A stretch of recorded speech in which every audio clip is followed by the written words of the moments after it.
মানে মনে দূরত্ব রাখিয়া চলে। আমার কথা হইল আমার যে প্রোগ্রামটা ছিল এই প্রোগ্রামটা কোনো জমিয়তের প্রোগ্রাম আছিল না।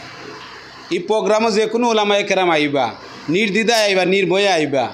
আমরা দিরাই থাকি ইখানো খেনে ওলামায়ে কেরামের লগে বিয়াদবি করতো, খেনে ইখানো ওলামায়ে কেরামটা আইতে দিত না দিরাই। আমি ওই জিনিসটা জানতাম স্যার।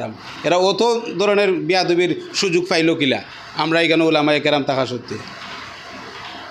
স্যার তৌফিক দান হোসেনের জন্যই আমরা শুকরিয়াতান বলি আলহামদুলিল্লাহ।